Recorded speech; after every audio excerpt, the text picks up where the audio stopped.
ரெட்ரோலுக்ஸ் plus நேயர்களுக்கு வணக்கம். இன்றைய பொலிட்டிக்கல் ஃபன் நிகழ்ச்சியில் தமிழகத்தில் நடக்கும் அரசியல் கூத்துக்களை பற்றி விவாதிக்கலாம். வணக்கம் கார்த்திக். வணக்கம் ஜோ. கூத்து ரெட்ரோலுக்ஸ் ப்ளஸ் வந்து கிட்டத்தட்ட ஒரு 4-5 நாளா வீடியோ போடலை. அதனால 4-5 நாள்லாம் இல்லை, 5 வாரம் ஆயிடுச்சு. 5 நாள் என்னமோ தான் இருக்கும்.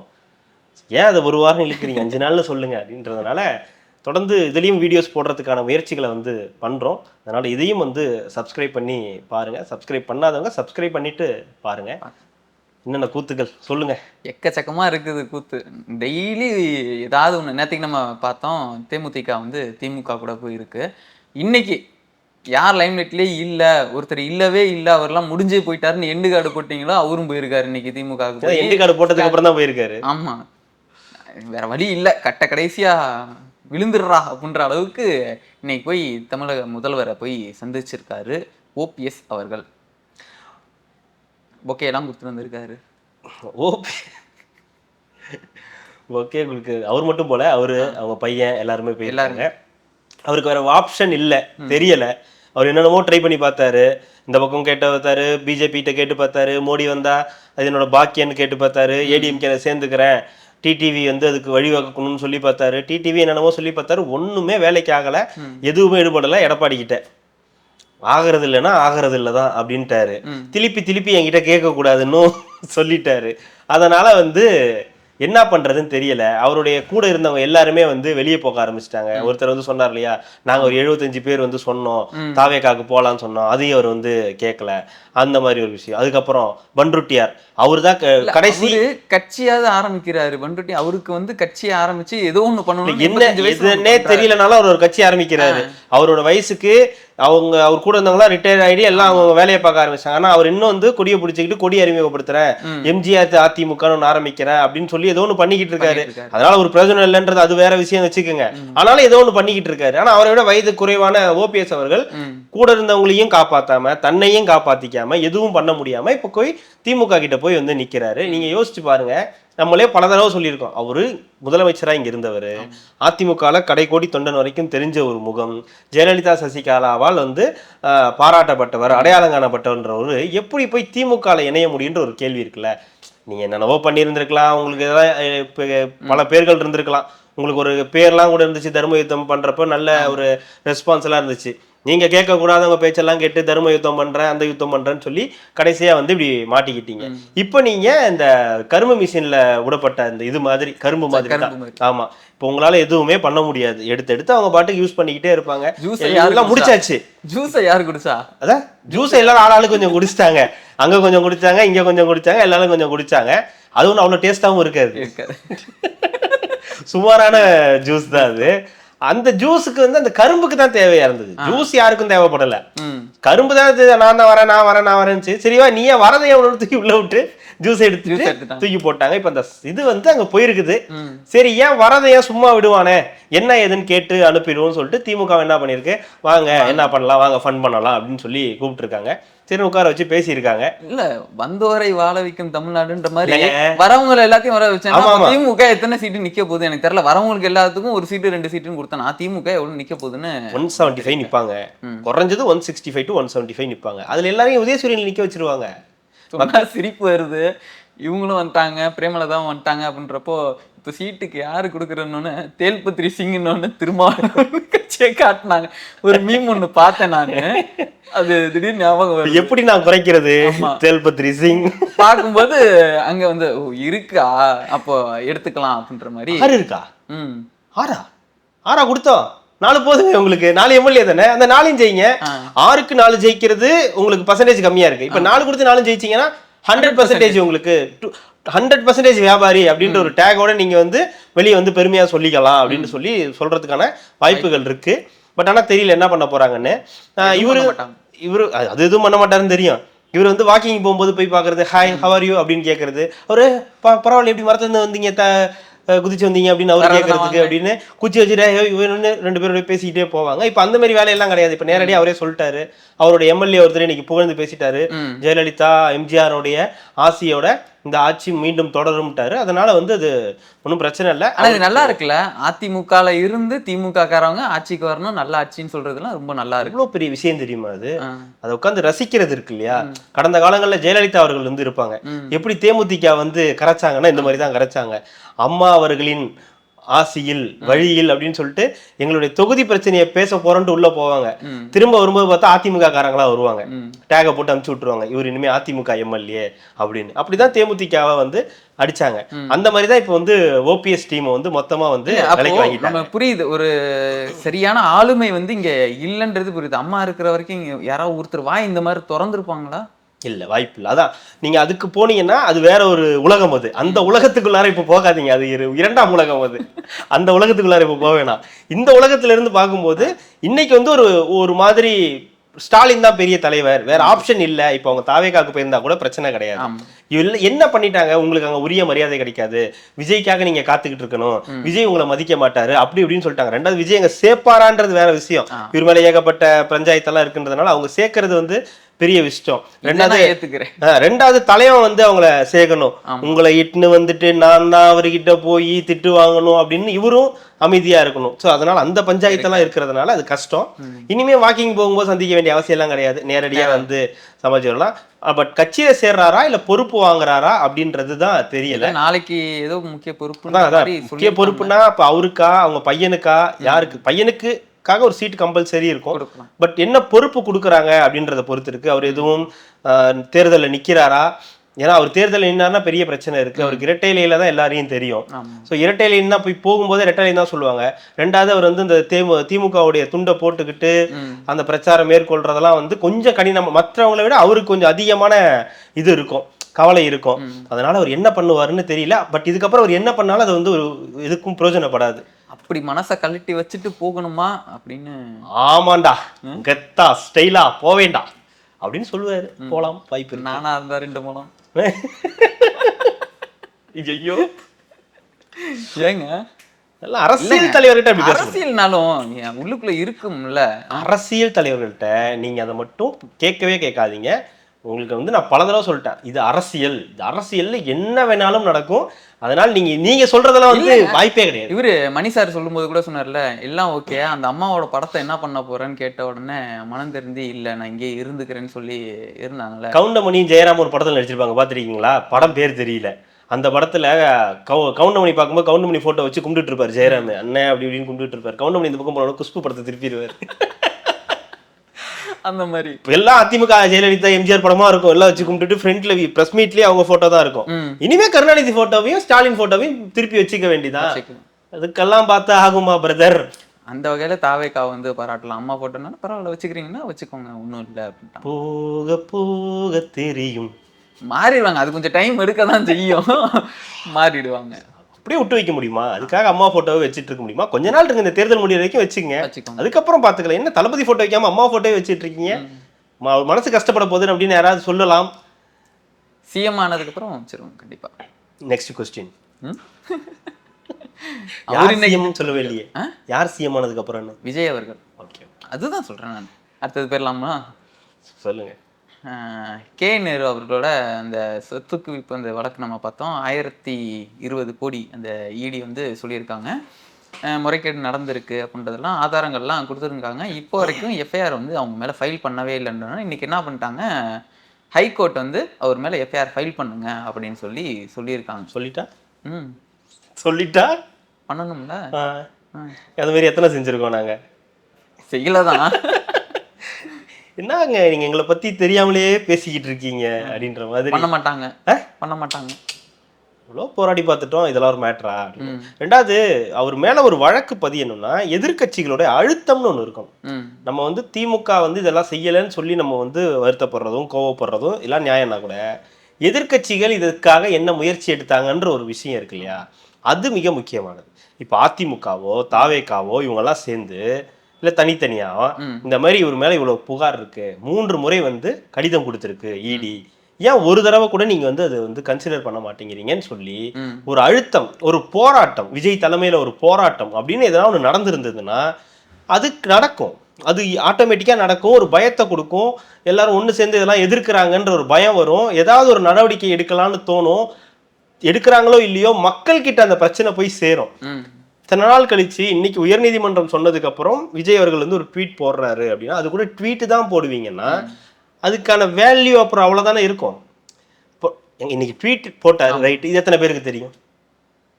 இன்னைக்கு ட்வீட் போட்டாரு, சந்தோஷம், இன்னைக்கு விஜய் அவர்கள் அந்த பிரச்சனையை அட்ரஸ் பண்ணிட்டாரு, சூப்பர், எல்லாருக்கும் தெரிஞ்சது, ஒரு பிரேக்கிங் நியூஸ் ஆச்சு, எல்லாருக்கும் தெரிஞ்சது, ஓகே, அவ்வளோதான், கடந்து போயிடுவாங்க, ஓகேங்களா? பட் இதுக்கு அவங்க தலைமையில ஒரு போராட்டம் எடுத்து, இப்படி ஒரு அமைச்சர் இருக்காரு, இவர் தலைமையில கோடிகள்ல ஊழல் நடக்குது அப்படின்னு அவர் தான் மென்ஷன் பண்றாரு. திமுகவுடைய எல்லா ஊழலும் இதை பத்தி எல்லாம் பேசிட்டு தான் இருக்காங்க, பேசுறாங்க, தாவேகா சைடுல இருந்து பேசுறாங்க. பேசலன்னு சொல்ல, நீங்க மக்கள் கிட்ட ஒரு அட்டென்ஷன் கிரியேட் பண்ணணும்ல. இப்போ இந்த விஷயம் இருக்கு, இது ஒரு சென்சேஷன் நியூஸ் ஆகணும்னா யாரால முடியும்? எதிர்கட்சிகளால தான் முடியும். அது அதிமுகவாலேயோ இல்ல இப்ப தாவேகாவாலேயோ தான் முடியும், இல்ல பாஜக பண்ணணும். பாஜக, அதிமுக, அன்புமணி எல்லாம் ஒன்னாதான் இருக்காங்க. சோ அப்ப அந்த கூட்டணி அதை பண்ணணும். பண்ணலையா, விஜய் அவர்கள் தனியா தலைமையில ஒரு போராட்டம் பண்ணணும். சோ போராட்டம்னா உடனே போராட்டத்துக்கு அனுமதி கொடுக்க மாட்டாங்கன்னா எந்த போராட்டத்துக்கும் உங்களுக்கு அனுமதி கொடுக்க மாட்டாங்க. சோ எப்படி நீங்க அந்த கவின் இதுக்கெல்லாம் நீங்க வந்து நின்னீங்களோ, கவினுக்கு வரல, சாரி, அந்த அஜித் குமார் கொலை வழக்குக்கு வந்து முன்னாடி நின்று ஒரு போராட்டம் பண்ணீங்களோ, 2 மணி நேரம் கிடைக்கட்டுமே, 3 மணி நேரம் கிடைக்கட்டுமே, ஒரு நிமிஷம் நீங்க பேசினா அது பெரிய சென்சேஷன். ரோட்டுக்கு நீங்க வந்து நீங்க பேசுனீங்க, அது பெரிய சென்சேஷன் ஆகும். அதுதான் இன்னைக்கு டாபிக். அடுத்த 3 நாள் அதுதான், அதை பத்தி தான் பேசுவாங்க.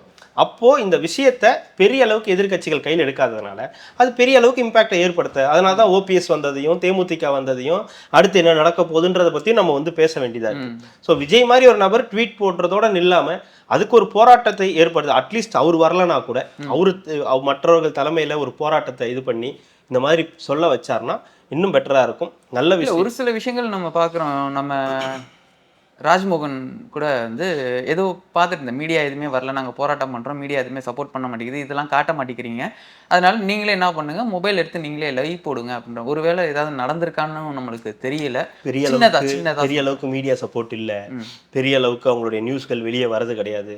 இன்னைக்கு கூட ஏதோ ஒரு ஊர்ல மீட்டிங் நடந்துகிட்டு இருக்கு. ஸோ சில இடங்கள்ல சில மீடியாக்கள் வந்து போடுறாங்க, சில மீடியாக்கள் வந்து துவைக்கிறாங்க. உங்களுக்கு நல்லா தெரியும் அட்டென்ஷன் யாருக்கு இருக்கும், விஜய் அவர்களுக்கு தான் இருக்கும். இந்த மாதிரி பெரிய விஷயத்த ஒரு 1000 கோடி 1020 கோடி ஊழல், நீங்க தான் சொல்றீங்க 1000 கோடி டாஸ்மாக்ல ஊழல் நடந்திருக்கு, 1020 கோடி இந்த மாதிரி இந்த துறையில ஊழல் நடந்திருக்கு அப்படின்னு. ஸோ அவர் சொன்னதையே நம்ம வந்து எக்ஸாக்டா சொல்ல முடியும். அவருடைய நகராட்சி துறையில நடந்த ஊழலை பத்தி அவர் வந்து மென்ஷன் பண்ணி சொல்றாரு. ஸோ அப்படி சொல்லும்போது அந்த விஷயத்த பர்டிகுலரா எடுத்து அதை ஒரு முன்னாடி நின்று ஒரு போராட்டமா நடத்தியிருந்தா பெரிய சென்சேஷன் ஆயிருக்கும். ஒருவேளை இப்போ இன்னும் 2 நாள் தான் இருக்கு இந்த வேலூர் சந்திப்புக்கு, வந்து இன்னும் 2 நாள் தான் இருக்கு. ஒருவேளை அந்த மேடையில வந்து பெருசா பேசலாம்ன்ற ஒரு பிளான் நடந்தது இல்ல ஜோ. இன்னைக்கு ஹைகோர்ட் சொல்லி இருக்கு. ஆமா, பட் அதுக்கு முன்னாடியே வந்துருச்சுல, 3 கடிதம்ன்றது எப்பயோ கொடுத்துட்டாங்க.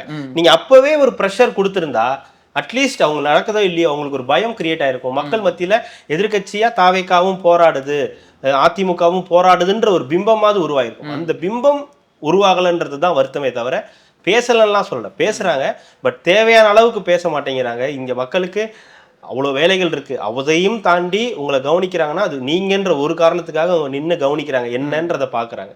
ஸோ அப்போ அந்த அட்டென்ஷன் இன்னும் கொஞ்சம் வந்து அதிகமா எடுக்கணும்ன்றது தான் நம்ம சொல்லக்கூடிய செய்தி. அவர் எடுத்திருந்தாருன்னா நல்லது, பட் இன்னைக்கு சொன்ன வரைக்கும் சந்தோஷம். அந்த விஷயத்த ஒரு ட்வீட்டாவது யாரும் இன்னும் பெருசா எதுவும் பேசல. இதுக்கு முன்னாடி அதிமுக எல்லாம் பேசிட்டாங்க. இந்த விஷயத்துல இன்னைக்கு அவர் வந்து ஒரு ட்வீட்டை வந்து காலையிலேயே வந்து போட்டிருந்தாருன்றது முக்கியமான செய்தி தான். அடுத்தது போயிடலாங்களா? திருமாவளவன்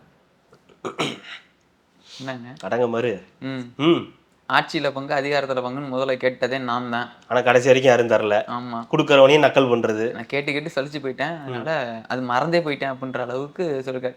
என்னையெல்லாம் கூப்பிட்டாங்க, விசிலடிச்சு எல்லாம் கூப்பிட்டாங்க, முதல்ல நான் தான் கேட்டுட்டு இருந்தேன், இன்னமும் இன்னைக்கு புதுசா வந்துட்டு நான் தான் பண்ணேன்னு பெருமை பேசுறீங்க அப்படின்ற மாதிரி பேசியிருக்காரு. ஆட்சியிலும் பங்கு அதிகாரத்திலும் பங்குன்னு ஒருத்தர் வந்து தரேன்னு சொல்றாங்க. வேணும்னு சொல்லுங்க, வேணான்னு சொல்லுங்க. அது என்ன ஆஃபரை மறைமுகமாக தான் சொல்லணும்னு ஆரம்பத்தில் சொன்னீங்க, அப்புறம் நான் தான் முதல்ல அதை கேட்டேன்னு சொல்றீங்க. அப்போ கேட்டீங்கன்னா வர வேண்டியதானே, ஏன் வரல? முடியாது, ஏன்னா கூட இருக்கிற 4 பேர் வரமாட்டாங்க. 1, 2வது அவரை நம்பி நாங்கள் போக மாட்டோம், அவர் ஒரு நடிகர் அப்படின்றீங்க. சரி, சந்தோஷம். தேமுதிகவை எதை நம்பி போனீங்கன்றது $1 மில்லியன் கொஸ்டின். தேமுதிகவோட மக்கள் நல கூட்டணி வச்சு அவர் அழிச்சது தான் மிச்சம். உங்களுடைய ஆக பெரும் கடமை விஜயகாந்த் அழிச்சதுதான். சரி பரவாயில்ல, அதையும் வந்து மன்னிச்சிட்டாங்க. சரி இப்போ உங்களுக்கு ஒரு சான்ஸ் வந்திருக்கு, ஆட்சியிலும் பங்கு அதிகாரத்திலும் பங்கு. நீங்க அதை வந்து வேண்டாம், அது நீங்க வரவேற்க வேண்டாம், அதை வந்து உங்களுக்கு வேணான்னு கூட சொல்லிட்டு போங்க. ஆட்சியிலும் பங்கு அதிகாரத்திலும் பங்கு திமுக வரும்போது எங்களுக்கு கொடுக்கட்டும், நாங்க திமுகவோட தான் இணக்கமா இருக்கோம், எங்களுக்கு சமூக நீதியில திமுக தான் அது கொடுக்கும் அப்படின்னு சொன்னா கூட பரவாயில்ல. அங்க தரவே மாட்டோம்னு ஆணித்தரமா சொல்றாங்க. இந்த ஒரு படத்துல பாத்திருக்கீங்களா தெரியல, ஒரு ஆட்ல வரும், அந்த ஷூவை வச்சுட்டு ஆணியை வச்சு அடிச்சிருக்காரு அவங்க அப்பா அந்த பொண்ணு கிரிக்கெட் ஆடும்போது. ஏன்னா நீ இந்த காலை இதுக்கு மேல தூக்கி வைக்க கூடாது, ஃப்ரண்ட் ஃபுட் ஆடுறதுக்கு நீ அதுக்கு மேல வைக்க கூடாதுன்றதுக்காக பண்ணும். அதை தான் வந்து பண்ணியிருக்காங்க. நீ இவ்வளவுதான் அப்படின்னு சொல்லி அங்க ஆணி அடிச்சு வச்சுட்டாங்க. ஆனா இங்க ஒருத்தர் என்ன சொல்றாரு, நீங்க ஃப்ரீயா இருங்க, ஒன்னும் பிரச்சனை இல்லை, ஆடுங்க, நீங்க ஏறி கூட ஆடுங்கண்ணே. அதெல்லாம் நீ சொல்லாதப்பா, நீ விசில் அடிச்சு வர சொன்னா நான் வந்துருவேனா? எனக்கு இங்க ஆணி அடிச்சு வச்சிருக்காங்க, உன் இஷ்டத்துக்கெல்லாம் நான் வர முடியாது. ஆணி எல்லாம் சூனிய பொம்மைக்கு தாங்க அடிப்பாங்க, அந்த மாதிரிதான் அடிச்சு வச்சிருக்காங்க போல இருக்கு. இல்ல அது மாதிரி அண்ணன் வந்து என்ன சொல்றாருன்னா, ஆட்சியிலும் பங்கு அதிகாரத்திலும் பங்குலாம் நீ சொல்லாத, யார் சொல்லணுமோ யார் வேணாலும் சொல்லலாம், நீங்க ஒண்ணு அதை வரவேற்கணும். இல்லையா, இல்லைங்க எங்களுக்கு திமுகவோட வாய்ப்பு இருக்கு, அவங்கள்ட்ட நாங்க ஆட்சியிலும் அதிகாரத்திலும் பங்கு கேட்போம், அதை முதல்ல நான் தான் சொன்னேன் அப்படிலாம் சொன்னா அதுல என்ன இருக்கு? ஒண்ணும் கிடையாது. நீங்க சொல்றதுனால, நீங்க சொன்னதுனாலதான் அதை கொடுக்குறோன்றாங்க. அதுவே எங்களுக்கு வேணான்ற மனநிலை தான் இருக்கீங்க. எங்களுக்கு இப்ப வேண்டாம், அப்ப எப்ப வேணும் தெரியல, உங்களுக்கே தெரியாது. ஏன்னா உங்களோட நிலை அந்த மாதிரி இருக்கு. ஏன்னா நீங்க அந்த அளவுக்கு எக்ஸ்போஸ் ஆயிட்டீங்க இந்த கூட்டணி கட்சியில இருந்து. என்ன பேசுறது, என்ன இது பண்றது, இதுக்கு முன்னாடி எல்லாம் பரவாயில்ல, முன்னாடிலாம் பக்கமா அறிக்கை கொடுப்பாரு அண்ணன், 5 பக்கம் 6 பக்கத்துக்கெல்லாம் வந்து அறிக்கையை கொடுத்துக்கிட்டு இருப்பாரு. அவ்வளவு எனக்கு என்னன்னா, இப்போ எந்த ஒரு கட்சி மேலேயும் மக்களுக்கு வந்து ஒரு நம்பிக்கைத்தன்மை வந்து இல்லைன்ற, அது இந்த எலெக்ஷன்ல வந்து தெள்ள தெளிவா எல்லாருக்கும் புரிய வச்சுட்டு மொத்தமா அப்படி சொல்ல முடியாது, எல்லாரு மேலயும் அதிருப்தின்னுலாம் சொல்ல முடியாது. இல்ல நம்ம சொல்லிட்டு இருக்கோம், விசிகா மேல ஒரு நல்ல மரியாதை எல்லாம் இருந்துச்சு. இன்னைக்கு வந்து எதுலையும் பேச மாட்டேங்கிறாங்க. நம்ம அதே மாதிரி கம்யூனிஸ்ட் கட்சிகளும் நம்ம பார்த்துட்டு இருக்கோம் இப்போ என்ன நிலைமையில இருக்குன்னு. இது மாதிரிதான் ஒவ்வொரு கட்சிக்கு மேல, எல்லா கட்சிக்கு மேல இருந்த நம்பிக்கை சுத்தமாவே போயிடுச்சுன்னு நம்ம. அது வந்து அது ஏன்னா இந்த கூட்டணி, எந்த கூட்டணியில இருக்காங்களோ அந்த கூட்டணி கட்சிக்கு எதிராக, அந்த தலைமைக்கு எதிராக பேசுறதே பயப்படுறது. இப்போ ஒரு விஷயம் இருக்கு, அதை பத்தி பேசணும் அப்படின்னா அதை தைரியமா நம்ம வந்து பேசினாதான் முடியும். அதுக்கு பதிலா வந்து அவர்கள் அப்படி செஞ்சுக்கிட்டு இருக்காங்க, அதனால நாங்க வந்து இதெல்லாம் பார்த்துக்கிட்டு இருக்கோம், கண்டிப்பா திமுக தலைமையிட்ட நாங்க சொல்லுவோம், ஒரு மாநாடு போடுறது, கள்ளச்சாராயத்துக்கு எதிராக மாநாடு போடுறது, அப்படியே மாத்தி ஒரே ஒரு பத்திரிக்கை தான் கொடுக்க போனாங்க. கொடுத்துட்டு வெளியே வந்தா அது வந்து மாநாட்டோட இதுவே கலரே மாறி போச்சு. ஒட்டுமொத்த இந்தியாவுக்கும் வந்து நாங்க வந்து மதுவை இது பண்ணணும், இல்லையே, கள்ளச்சாராயம் நடந்த சம்பவம் நடந்தது தமிழ்நாட்டில் தானே, நீங்க ஒட்டுமொத்த இந்தியாவையும் இழுக்கிறீங்க. அது உங்களுக்கு தெரியாது, அதுல ஒரு ராஜதந்திரம் இருக்கு. ராஜதந்திரம்லாம் ஒன்றும் இல்லை, சீட்டை வாங்கி பார்த்துட்டு நீங்க நடத்தாதீங்க, வேற மாதிரி ஏதாவது நடத்தீங்கன்ட்டாங்க, அவ்வளவுதான்.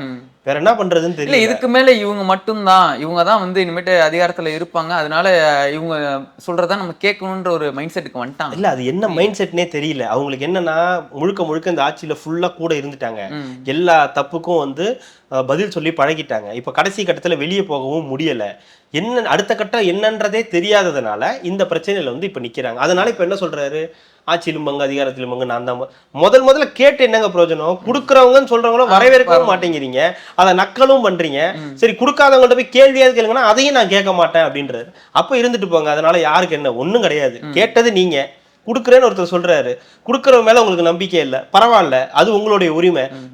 கொடுக்க மாட்டேன்னு சொல்றாங்களே, அவங்கள்ட்ட கேட்கலாம்ல, அதுவும் கேட்க மாட்டேன், அதுக்கான காலம் இன்னும் கனியலை அப்படின்றீங்க. சரி அந்த காலம் எப்பதான் கனியுதுன்னு பார்ப்போமே, இது என்னதான் நடக்குதுன்னு நம்மளும் பார்க்க தானே போறோம், பார்ப்போம். வாழ்க்கையில எதுவுமே நிலையானது கிடையாது, அதுவும் புரிஞ்சுக்கணும். என்ன சொல்லுவீங்க எனக்கு புரியலையே, இப்ப நீங்க என்ன சொல்லுவீங்க? எனக்கு இல்ல எல்லாமே உயரத்திலே தான் இருப்பாங்கன்னு நம்ம சொல்ல முடியாதுன்னு சொன்னேன். அது எப்போ வேணாலும் எது வேணாலும். இன்னும் 2 மாசம் தானே, தேர்தல் முடிவுல எல்லாமே தெரியும், யார் எங்க போறாங்க, எப்படி நிக்க போறாங்கன்ற விஷயம் எல்லாமே தெரிஞ்சிடும். அப்ப வந்து ஏன் ஆட்சியில் அதிகாரத்துல பங்கு கேட்கல வைக்கலன்றதெல்லாம் அப்போ ஒரு கேள்வியா வரும். சொல்ல முடியாது. தொங்கு சட்டசபை வந்து ஒருவேளை திமுக மெஜாரிட்டி ஒரு 70-80 சீட்டு வந்து 90 சீட்டு கிட்ட வந்து இவங்கள்ட்டெல்லாம் ஒரு 5-5 இருந்து அப்ப நீங்க வந்து ஆட்சி அமைக்கிறதுக்கு உதவணும்னு சொன்னா அப்போ ஒரு வேளை கேட்கலாம். அப்பயும் சொல்ல முடியாது, பாஜக உள்ள வந்துரும்ன்ற ஒரே காரணத்துக்காக நாங்க கேட்க மாட்டோம்னு சொன்னாலும் சொல்லலாம். இவங்க நம்பி நம்ம எதுவுமே பேசக்கூடாது. அடுத்தது புதுசா கட்சி தொடங்கி ஒரு கொள்கை இல்லாம ஒரு காட்டு மிராண்டி கூட்டம் மாதிரி ஒரு கூட்டம் சுத்திக்கிட்டு இருக்குது அப்படின்னு சொல்லிட்டு இன்னைக்கு சட்டசபையில ஒரு 2 பேர் பேசியிருக்காங்க. நல்லா குட் ஸ்பீச். டிவிகே தலைவர் தானே? டிவிகே தலைவரா? ஆமா, தி ஒரிஜினல் டிவிகே தலைவர். அப்படியானா சொல்லலாம். தமிழக வாழ்வுரிமை கட்சி. இவங்களுக்கெல்லாம் நீங்க ஓட்டு போட்டு கொண்டு வந்து இங்க உட்கார வச்சு உங்களுக்கு கீழே நாங்களாம் வேலை செய்யணும்னா இதுக்கெல்லாம் மாண்டுக்கலான்ற அளவுக்கு ரொம்ப ஆக்ரோஷமா கொந்தளிச்சு பேசியிருக்காரு. நிறைய சொன்னாரு. இப்ப இருக்கக்கூடிய நம்ம பத்திரிகை நண்பர்கள்லாம் நிறைய பேர் அந்த பிம்பத்தை ஊதி வந்து பெருசாக்குறாங்க அப்படின்னு சில விஷயத்தெல்லாம் சொன்னாரு. ஊதி எல்லாம் பெருசாக்கல. இதுதான் யதார்த்தம். கலை யதார்த்தம் என்னன்னா இருக்குன்னா, விஜய் அவர்களுக்கு ஒரு ஹியூஜ் இம்பாக்ட் இருக்கு. இந்த தேர்தலில் ஒரு மிகப்பெரிய ஒரு தாக்கத்தை அவர் ஏற்படுத்த போறாரு. அவர் சென்ட்ரிக்காக தான் இந்த தேர்தல் நடக்க போகுது. அவரை மையப்படுத்தி இந்த தேர்தல் நடக்க போறதுனால அவருக்கு கிட்டத்தட்ட ஒரு 15, 18, 20, 25 வரைக்கும் எல்லாரும் போறாங்க. 10% 25% வரைக்கும் போறாங்க. இன்னைக்கு கூட ஐபிசி தமிழ் எடுத்த ஒரு ஐபிசி தமிழும் இல்ல ஐபிசி தமிழும் இதயா அவர்கள் இருக்கார் இல்லையா, நம்ம துக்ளக் இதயா அவர்களும் இணைந்து எடுத்த ஒரு சர்வேல வந்து பெண்கள் ஓட்டு விஜய்க்கு நிறைய வருது. தென் மாவட்டங்கள்ல பல இடங்கள்ல வந்து ஆண்கள் ஒரு 38% திமுகவுக்கும் 31%, 32% கிட்டத்தட்ட வந்து அதிமுகவுக்கும், மூன்றாவது இடத்துல விஜய்க்கு 23% வந்து கொடுக்குறாங்க. அதே பெண்கள் ஓட்டு பார்த்தா ரெண்டாவது இடத்துல தாவேகா இருக்கு, முதல் இடத்துல திமுக இருக்கு. ஏன்னா அந்த பெனிஃபிட்ஸ் எல்லாம் உங்களுக்கு போய் சேர்ந்துருக்குன்றதுனால. ரெண்டாவது இடத்துல தாவேகா இருக்கு. அதுலயும் நிறைய பேர் கருத்து சொல்ல மறுத்துட்டாங்கன்னு இதயா சார் வந்து சொல்றாரு. அதுவும் காரணம் என்னன்னா, ஒருவேளை விஜய்க்கு நம்ம போடுறோம்னு சொன்னா நம்மளோட பெனிஃபிட்ஸ் எல்லாம் கட் பண்ணிடுவாங்களோன்ற ஒரு அறியாமை, ஒரு பயத்துல வந்து அதெல்லாம் சொன்னாங்கன்னு சொல்றாங்க. அப்போ அவருடைய வளர்ச்சி அப்படின்றது பெரிய அளவுக்கு தென் மாவட்டங்கள்லயும் இருக்கு அப்படின்றது. அதாவது கேஸ்ட் நியூட்ரல், சாதி பார்க்காம விஜய்க்கு ஓட்டு போடுறது. முக்குலத்தோரா இருக்கட்டும், நாடாரா இருக்கட்டும், கவுண்டரா இருக்கட்டும், இந்துவா இருக்கட்டும், முஸ்லீமா இருக்கட்டும், கிறிஸ்தவர்களா இருக்கட்டும் சொல்லி யாரா இருந்தாலும் கேஸ்ட் நியூட்ரல் அப்படின்ற பாயிண்ட்ல விஜய்க்கு வந்து ஓட்டு போறதுக்கு தயாரா இருக்காங்கன்றதுதான். ஆனா அண்ணனுக்கு என்ன பிரச்சனைனா, நம்ம இவ்வளவு நாளா இருக்கோம், இவ்வளவு பெரிய பிரச்சனை, நம்ம தான் முதல்ல டிவிக்குன்னு ஒன்று ஸ்டார்ட் பண்ணோம். ஆனா நமக்கு ஒரு சீட்டு தானே தராங்க, ஒரு சீட்டுக்கு மேல போக மாட்டேங்கிறாங்களே. ஏன்னா அண்ணனுக்கு வந்து பெரிய ஆக பெரும் ஆற்றாமை வந்து இருக்கு. ரெண்டாவது போற இடங்கள் எல்லாம் வந்து விஜய்க்கு இருக்கக்கூடிய அந்த அதெல்லாம் பெரிய அளவுக்கு இருக்கு. ரெண்டாவது சும்மாவே அவர் வந்து வந்த வேகத்திலேயே ஒரு தேர்தலை கூட சந்திக்காம இப்பவே 3வது இடத்துக்கு வந்துட்டாருன்ற ஒரு பிரச்சனை வேற இருக்கு. இது எல்லாம் தாண்டி அவருக்கு இருக்கக்கூடிய பிரச்சனை என்னவோ தெரியல, விஜய் மேல அவருக்கு தொடர்ந்து ஒரு பிரச்சனை இருக்கு. அது இப்ப இல்ல, 2014 இருந்தே இருக்கு. அவருக்கு கத்தின்னு ஒரு படம் வச்சு தெரியுங்களா, லைகா ப்ரொடக்ஷன் தான் அந்த வந்து ப்ரொடக்ஷன்.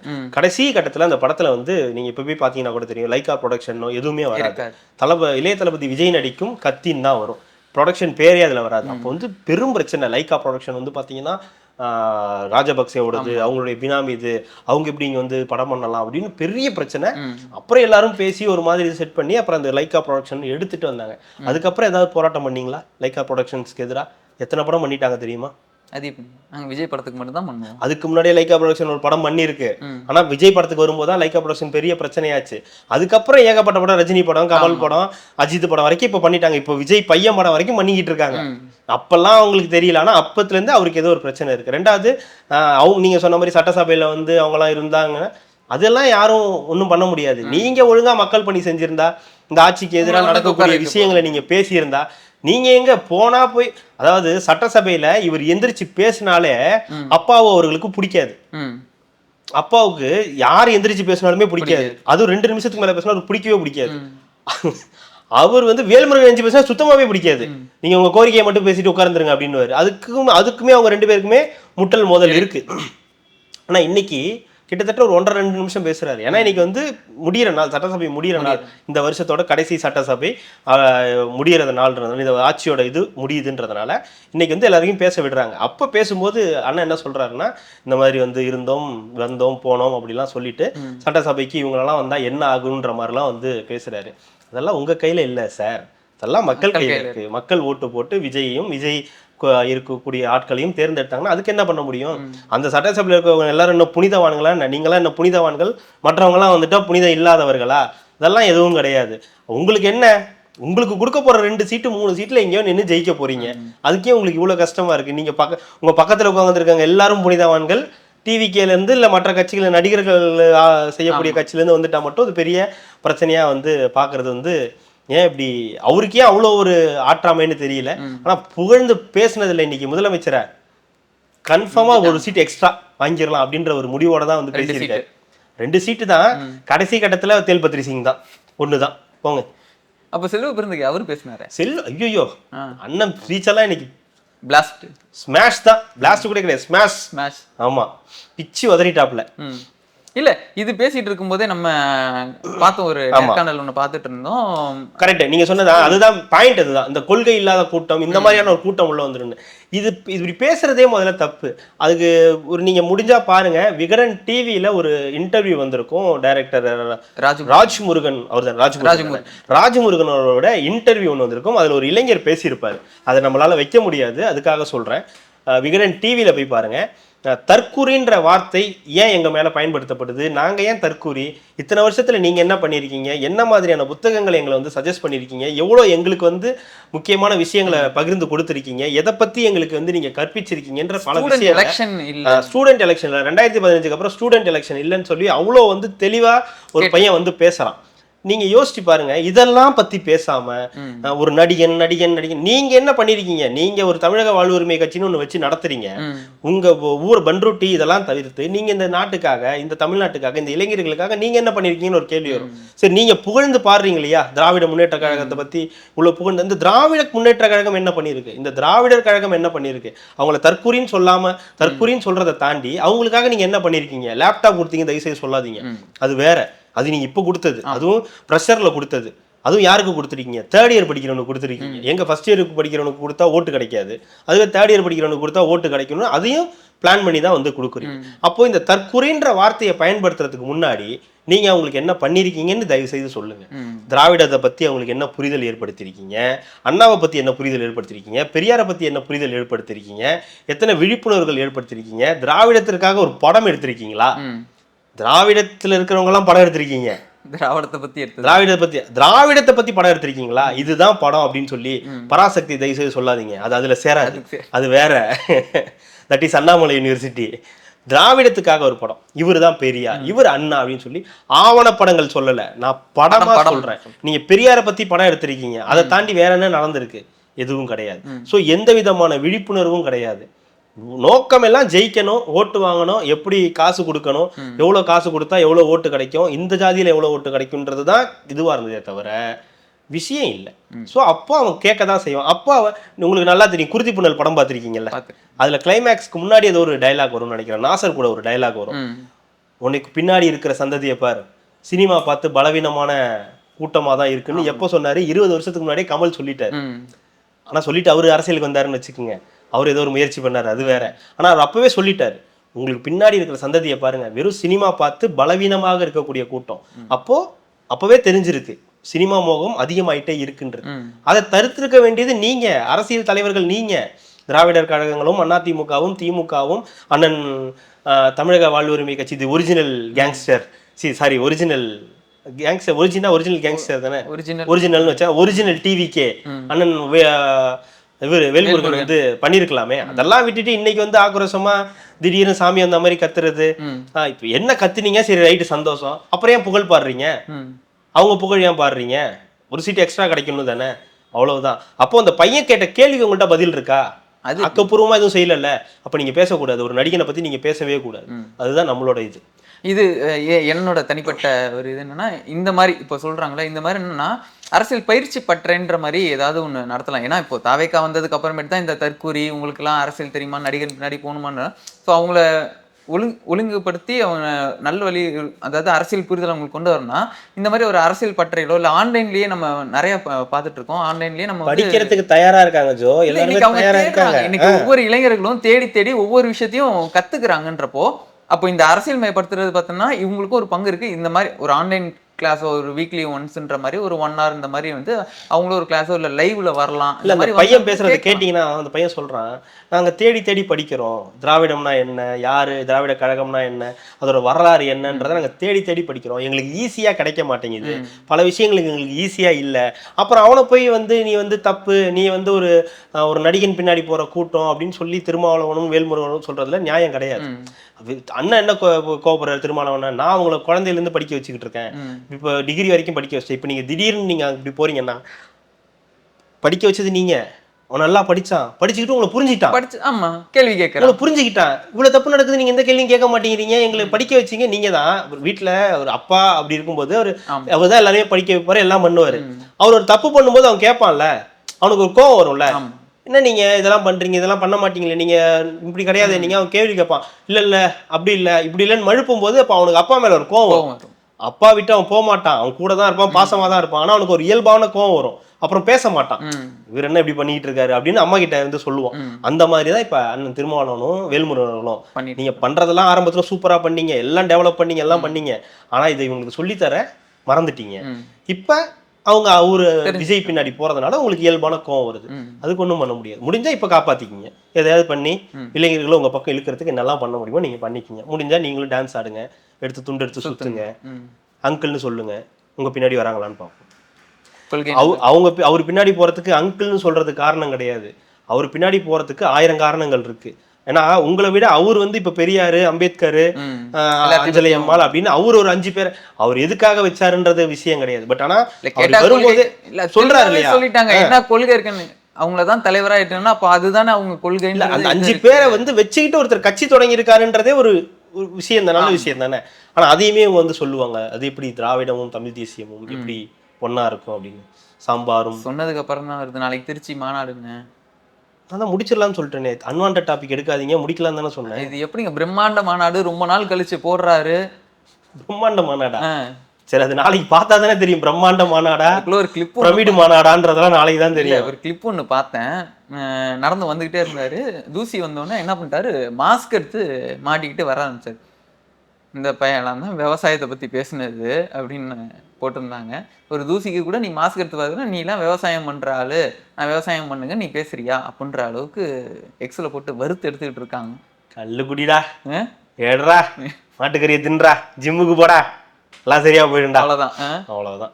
அரசு வேலைடா, வாடா, படிக்க பிடிக்கலையாடா, வாடா. இல்ல இந்த பேனர்ல நான் நிறைய பார்த்தேன். பேனர்ல எல்லாரும் போட்டோவும் எடுத்து அடுக்கி வச்சிருக்காரு. என்ன கதை? தமிழர்களுடைய போட்டோ, எல்லா போட்டோவும் இருக்கும். சிவாலியே சிவாஜி கிருஷ்ண சிவாஜி. நீங்க இப்படிதான் ஏதாவது சொல்லிடுறீங்க, கரெக்டா அததான் பாயிண்ட் அவுட் பண்ணி. இல்லங்க, சிவாலிய சிவாஜி, வீரப்பன், அப்புறம் வந்து முத்துக்குமார் அப்படின்னு எல்லாரும் யாரெல்லாம் தமிழர்களோ, நாம் தமிழர்களோ அவங்க எல்லாருடைய போட்டோவும் அதுல வந்து இருக்கும். அவங்களுக்கு எல்லாம் புகழ் வணக்கம் வந்து செலுத்துவாங்க. நானும் தமிழன் தான். ஒருவேளை இன்னைக்கு எதாவது பண்ணீங்க, நாளைக்கு போஸ்டர்ல அப்படி வேணா வாய்ப்பு இருக்கு. அப்படியெல்லாம் சேர்க்க மாட்டாங்க. அவங்களுக்குன்னு ஒரு இது இருக்குங்க. நாம் தமிழர்ல இந்த புகழ்ல இருப்பாங்க இல்லையா, இப்போ இவ்வளவு நாள் எங்க போனாங்கன்னு தெரியலையே. இல்லங்க, எப்பவுமே அவங்க வந்து ஒரு போஸ்டர் அடிப்பாங்க. அவங்களுக்கு ஒரு பிறந்த நாளோ இல்ல அவங்களுடைய நினைவு நாள் அன்னைக்கு அவங்களுடைய பெரிய போஸ்டர் ஒண்ணு எல்லா, நீங்க சொன்னீங்க இல்லையா, அந்த தலைவர்களுக்கு எல்லாருக்குமே வந்து போஸ்டர் அடிப்பாங்க. அது இன்னைக்கு போஸ்டரா எல்லா இடத்துலயும் ஒட்ட ஆரம்பிச்சிருக்காங்க. அவங்களுடைய பேனர்ல வந்திருக்கு. நான் அதிகமா நான் பார்த்தேன். என்ன சொல்றேன், நாளைக்கு என்ன நடக்க போகுது, விஜயை பத்தி பேசி திட்ட போறீங்க. அதுக்கப்புறம் இப்ப எல்லாம் ரொம்ப சொல்லி சொல்லி என்ன ஆயிடுச்சு, கொஞ்சம் கம்மி பண்ணிக்கிட்டு நிலம், ஆகாயம், வானம், காற்று இதெல்லாம் காப்பாற்றணும், விவசாயம் பண்ணணும், அது இதுன்னு ஏதோ ஒன்று சொல்ல போறாரு. இது மக்கள் ஏத்துக்கிறாங்களா? ஏத்துக்கலாம். தம்பியை திட்டுவேன், அது தம்பி நல்லதுக்காக தான். அது வந்து தம்பி புரிஞ்சுக்கணும், அவ்வளவுதான். அண்ணனை பத்தி அவர் ரொம்ப நல்லா புரிஞ்சுக்கிட்டாரு. அதனால அவருக்கு தெரியும் இவரை பத்தி பேசலாமா வேணாமன்றது அவருக்கு தெரியும். நம்ம எதுவும் சொல்றதுக்கு இல்ல. அண்ணா நல்லா இருந்துச்சா அப்படின்ற மாதிரிதான் நாளைக்கு தெரிய. பஸ்ஸுக்கு கூட காசு இல்லைன்னு 2 குடிப்பு 2 சரி விடுங்க, அதை பத்தி நான் பேச விரட்டிட்டாங்க. சரி விடுங்க, நாளைக்கு மாநாடு நடந்துச்சுன்னா நாளைக்கு கப்பை விட டீயை விட கப்பு சூடா இருக்கும் பாருங்க. போட்டியே அவங்க 2 பேருக்கு நடுவுல தான். நீ அதிகமா விஜய் திட்டுறியா, நான் அதிகமா திட்டுறேன் பாப்போம் அப்படின்னு. தம்பிகள் எல்லாருமே ஒண்ணு சேர்ந்து நாளைக்கு செய்ய போறாங்கன்னு நினைக்கிறேன். பார்ப்போம். பண்ணிட்டு போறாங்க, நல்லா இருந்தா சரி. அதான் நாளைக்கு மாநாடு முடிட்டோம், முடிச்ச கையோட திருப்பி நம்ம வீடியோ முடிச்ச கையோட நாங்களும் கிளம்பிடுறோம். பேசலாம் மாட்டோம் அதை பத்தி பேச வேணாம், வேற ஏதாவது ஒண்ணு நடக்கும், அதை பத்தி பேசுவோம். மிக்க நன்றி, மகிழ்ச்சி.